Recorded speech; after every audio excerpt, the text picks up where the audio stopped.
o Brasil já vinha se arrastando em uma crise econômica desde a década de 70, desde o choque do petróleo, que interferiu não só na economia brasileira, mas na economia de todo mundo. Então, eu me lembro muito bem que em 1982, de 82 para 83, o orçamento do governo não fechava para o ano seguinte.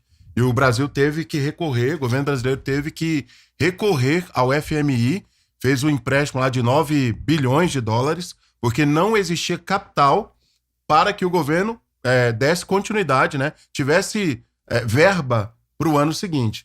Então foram sucessivas crises que acabaram culminando, estourando tudo ali no governo Sarney, e o Collor veio dentro dessa perspectiva aí, com a proposta até então nova, né? E criou-se uma expectativa muito grande, criou-se um frisson na população. Vai lá, Marcão. A eleição do Collor, ela se deu da seguinte forma: como era a primeira eleição direta... Acho que é interessante a gente falar quem participou. Desculpa te interromper, mas eu vou fazer isso mais vezes com os dois, tá? Então acho que é interessante falar de quem participou desse processo eleitoral, né?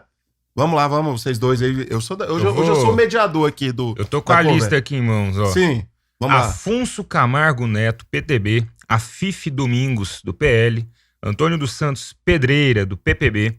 Armando Correia, do PMB. Vale colocar um destaque aqui que esse Armando Correia, ele foi substituído por ninguém mais, ninguém menos que Silvio Santos. Verdade. Né? Às vésperas ali da eleição, né? Quase em cima da eleição, uma candidatura que inclusive foi impugnada, né? Foi cassada, foi impugnada por conta desses trâmites aí. E vale lembrar que quando o Silvio Santos anuncia esse candidato, ele rapidamente começa a disparar nas pesquisas. Cara, né? Ele começa a passar à frente do Collor e do Lula. Se ele tivesse sido eleito, Silvio Santos, presidente do Brasil. Presidente do Brasil. Oi, né? Aureliano Chaves, né, do PFL. Celso Brant, do PMN. Enéas, né? O Enéas Carneiro, do Prona. Meu nome é Enéas. Meu nome é Enéas, né? Eudes Oliveira Matar, do PLP. Fernando Collor, PRN, eleito. Fernando Gabeira, do PV. Leonel Brizola, né, o eterno Brizola, do PDT.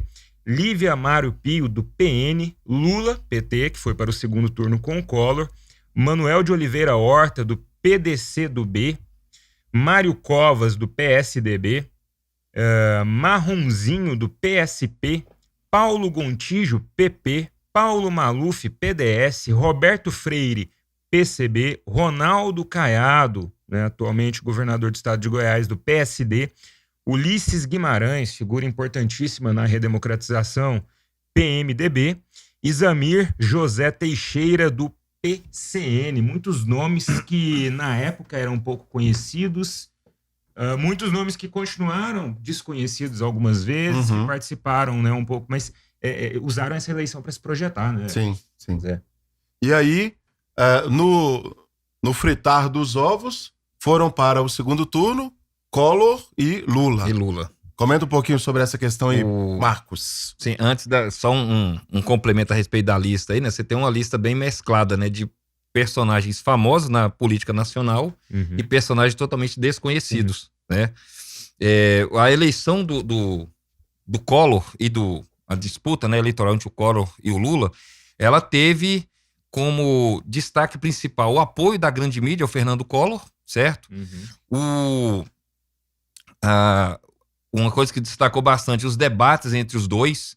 Então, depois de muito tempo, né, você vem à tona as histórias a respeito desses debates, como eles eram arquitetados, como eram forjados, inclusive até a aparência, né? Que era manipulação, eram manipulados esses debates. Tem um detalhe, e agora veio o Instagram, ele proporciona uma série de questões.